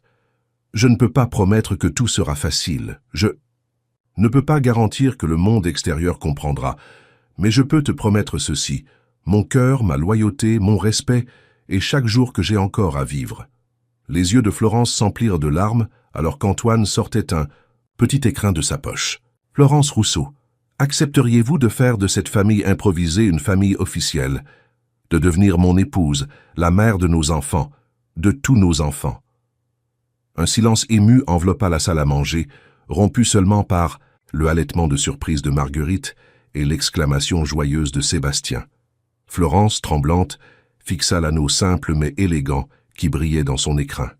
« Oui » murmura-t-elle finalement, sa voix à peine audible. Puis plus fort avec une assurance croissante. « Oui, Antoine, oui. » Les applaudissements éclatèrent, alors que les deux amants scellaient leur promesse d'un baiser, entourés de l'amour et du soutien de leurs enfants, de leur personnel, de cette maison qui avait été témoin de tant de douleurs et qui vibrait maintenant d'une joie renouvelée. Personne ne remarqua à l'extérieur, dans l'ombre des cyprès, la silhouette solitaire qui observait la scène à travers les fenêtres illuminées, le visage indéchiffrable, avant de s'éloigner silencieusement dans la nuit provençale. Un matin de printemps, 10 ans plus tard, le soleil inondait l'amphithéâtre de l'Université de la Sorbonne à Paris. L'auditorium, habituellement austère avec ses boiseries anciennes et ses bancs inconfortables, semblait aujourd'hui vibrer d'une énergie particulière. Une foule hétéroclite s'y était rassemblée, universitaires aux lunettes sévères, étudiants fébriles prenant des notes, mais aussi diplomates, traducteurs et représentants d'organisations internationales venues du monde entier. Au premier rang, un homme d'une 50aine d'années à la chevelure désormais striée de gris attendait, le dos droit, les mains légèrement crispées sur ses genoux. Antoine Devreux avait peu changé en 10 ans. Quelques rides supplémentaires au coin des yeux peut-être, et cette nouvelle habitude de porter des lunettes pour lire. Mais son regard conservait cette intensité caractéristique, cette attention particulière qu'il accordait à ce qui comptait vraiment. À ses côtés, Florence Devreux, élégante dans un tailleur bordeaux qui mettait en valeur la grâce naturelle de sa silhouette, posait une main apaisante sur celle de son mari. 10 années de mariage avaient tissé entre eux une complicité évidente, cette compréhension silencieuse que seul le temps peut construire. « Ils vont être extraordinaires », murmura-t-elle. Antoine hocha la tête, un sourire nerveux, à lèvres, comme toujours. Derrière eux, occupant plusieurs rangées, des visages familiers, Monsieur Laroche, maintenant à la retraite, mais toujours passionné, Madame Joubert, adoucie par les années et qui avait fini par considérer Florence comme la maîtresse légitime de la Villa des Roses. Plusieurs professeurs qui avaient participé à l'éducation des deux prodiges, et même, plus surprenant, à quelques anciennes familles aristocratiques de Saint-Paul-de-Vence qui, après des années de réticence, avaient finalement accepté cette union peu conventionnelle. Un mouvement sur l'estrade attira l'attention générale. Le recteur de l'université s'avança vers le pupitre, ajusta son micro et commença. « Mesdames et messieurs, c'est avec un immense honneur que nous accueillons aujourd'hui 2 invités exceptionnels pour notre conférence annuelle sur la linguistique comparée et l'éducation interculturelle. Leur parcours défie toutes les conventions pédagogiques. Leur méthode, désormais reconnue internationalement sous le nom de méthode Rousseau-Devreux, a révolutionné notre approche de l'apprentissage des langues. » Il marqua une pause, balayant l'assemblée du regard. Mais au-delà de la méthode, c'est leur histoire personnelle qui inspire, l'histoire de 2 enfants que tout séparait et qui, ensemble, ont créé un pont entre les mondes. J'ai l'honneur de vous présenter Mademoiselle Marguerite Rousseau-Devreux et Monsieur Sébastien Devreux. Les applaudissements éclatèrent alors que 2 jeunes gens s'avancèrent sur scène. À 22 ans, Sébastien était devenu un homme élancé, au port assuré, dont les traits fins rappelaient ceux de sa mère biologique, tout en portant l'empreinte de la détermination paternelle. Marguerite, elle, rayonnait d'une beauté discrète mais saisissante. Ses cheveux autrefois emmêlés formaient maintenant une cascade brune, disciplinée, et son regard conservait cette intelligence vive, cette curiosité insatiable qui avait marqué son enfance. Ils prirent place côte à côte, leur synchronisation naturelle toujours évidente même après toutes ces années. Sébastien ajusta le micro et commença, sa voix claire portant sans effort jusqu'au dernier rang. « Bonjour à tous, merci d'être venus si nombreux. » Puis, sans transition, Marguerite enchaîna en anglais. « We are truly honored to be here today. » Et Sébastien en allemand. « Es ist ein besonderes Privileg, unsere Arbeit mit Ihnen zu teilen. » Marguerite en russe. « Мы рады поделиться с вами нашим опытом. » Sébastien en mandarin. «我们很高兴与大家分享我们的故事。» Marguerite en arabe. « نحن سعداء لمشاركة قصتنا معكم. » À chaque transition linguistique, leur posture, leur expression faciale, jusqu'à leur gestuelle se transformaient subtilement, capturant l'essence culturelle de chaque langue. Ce n'était pas une simple démonstration technique, c'était une performance artistique, une danse linguistique qui laissa l'auditoire stupéfait. Après avoir parcouru 14 langues en moins de 2 minutes, ils revinrent au français, souriant devant les expressions ébahies qui les entouraient. Notre histoire commence il y a 12 ans, dans un petit village de Provence, reprit Sébastien, le ton plus intime. J'étais un enfant brisé par le chagrin, réfugié dans un silence que personne ne semblait capable de percer. Et j'étais une petite fille pauvre aux pieds nus, qui attendait sa mère cuisinière à la porte d'une grande villa, continua Marguerite. Une petite fille qui collectionnait les mots étrangers comme d'autres collectionnent les cailloux. Colorés. Pendant l'heure qui suivit, ils racontèrent leur histoire en alternance, chaque détail soigneusement pesé pour préserver l'intimité de leur famille tout en partageant l'essence de leur découverte. Ils expliquèrent comment leur rencontre fortuite avait progressivement évolué en une méthode d'apprentissage unique, basée non pas sur la mémorisation, mais sur la connexion émotionnelle, l'association libre et surtout la symbiose entre apprenants. Nous avons découvert que les langues ne sont pas des entités séparées à conquérir une par une, expliqua Marguerite. Elles forment un réseau interconnecté, une cartographie complexe où chaque nouveau mot devient un nœud reliant des concepts, des émotions, des cultures. Et plus important encore, poursuivit Sébastien, nous avons compris que l'apprentissage linguistique n'est pas seulement intellectuel, il est profondément social. Ce n'est pas tant la langue que nous apprenons, mais la manière dont les êtres humains se connectent à travers elle. Ils présentèrent ensuite les résultats concrets de leur méthode, désormais appliquée dans des écoles pilotes à travers l'Europe. Des enfants atteignant un niveau de bilinguisme fonctionnel en quelques mois plutôt qu'en années. Des adultes surmontant des blocages linguistiques tenaces. Et plus remarquable encore, des résultats exceptionnels auprès d'enfants atteints de troubles du spectre autistique ou de traumatismes similaires à celui que Sébastien avait vécu. Notre approche n'est pas une simple technique pédagogique, précisa Marguerite. C'est une philosophie d'apprentissage qui reconnaît que chaque individu possède une carte linguistique unique, influencée par ses expériences, ses émotions, sa culture. Notre travail consiste à aider chacun à découvrir et à exploiter cette carte personnelle. Au premier rang, Antoine et Florence écoutaient avec une fierté indicible. Ces deux jeunes gens brillants qui captivaient l'assemblée étaient leurs enfants. Pas seulement par le sang pour l'un ou par le mariage pour l'autre, mais par ce lien plus profond forgé dans l'adversité, nourri par l'amour et la confiance. Lorsque vint le temps des questions, un homme se leva au fond de la salle. Plus âgé, mais toujours imposant, le docteur Étienne Valcourt n'avait pas perdu cette aura d'autorité académique qui le caractérisait. Un murmure parcourut l'assemblée. Sa présence n'était pas anodine. Après l'incident à la Villa des Roses, il avait tenté plusieurs approches pour attirer Marguerite à son institut, allant jusqu'à des offres de bourse extraordinaires, avant de finalement abandonner face au front uni que présentait la famille Devreux. « J'ai une question », commença-t-il, sa voix portant clairement dans l'amphithéâtre. « Votre méthode est indéniablement impressionnante dans ses résultats. Mais n'avez-vous jamais envisagé ce que vous auriez pu accomplir dans un cadre plus structuré? Avec des ressources dédiées à la recherche pure, sans les limitations d'un environnement familial, aussi aimant soit-il? Un silence tendu s'abattit sur l'assemblée. Sur l'estrade, Marguerite et Sébastien échangèrent un regard, une de ces communications silencieuses qu'ils avaient perfectionnées au fil des ans. Puis, à la surprise générale, ils sourirent simultanément. « Docteur Valcourt, » répondit Marguerite, sa voix douce mais assurée. « Votre question présuppose que la recherche académique et la vie familiale sont antagonistes, que l'une doit nécessairement se faire au détriment de l'autre. Notre expérience prouve exactement le contraire, » enchaîna Sébastien. « C'est précisément parce que nous avons grandi dans un environnement où l'amour et l'acceptation étaient inconditionnels que nous avons pu explorer, expérimenter, prendre des risques intellectuels. » Marguerite reprit, « La sécurité émotionnelle n'est pas un luxe.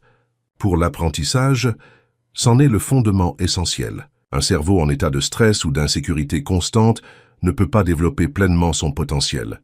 C'est la neurologie de base, docteur. » Cette référence délibérée à la spécialité de Valcourt suscita quelques sourires discrets dans l'assemblée. Le neurologue lui-même sembla pris au dépourvu par cette réponse directe mais élégante. « Je vous invite à lire notre dernier article publié dans le Journal of Cognitive Development, » conclut Sébastien avec un sourire courtois. « Nous y démontrons, chiffres à l'appui, la corrélation entre stabilité émotionnelle et acquisition linguistique accélérée. Les données sont fascinantes. » Valcourt hocha lentement la tête, une expression indéchiffrable sur le visage avant de se rasseoir. Dans la défaite même, son regard scientifique ne pouvait s'empêcher d'apprécier l'élégance de leurs réponses. La conférence se poursuivit avec d'autres questions, plus techniques ou pédagogiques, puis vint le moment de la conclusion. « Nous souhaiterions terminer par une démonstration, » annonça Marguerite. « Non pas de notre maîtrise linguistique, mais de ce que nous considérons comme le véritable pouvoir des langues, leur capacité à créer des ponts entre les êtres humains. » Sur un signe de Sébastien, les portes latérales de l'amphithéâtre s'ouvrirent, laissant entrer une vingtaine d'enfants d'âge et d'origines diverses, certains en fauteuil roulant, d'autres portant des appareils auditifs, tous visiblement excités d'être là. Ils s'avancèrent sur scène en file ordonnée, formant un demi-cercle autour de Marguerite et Sébastien.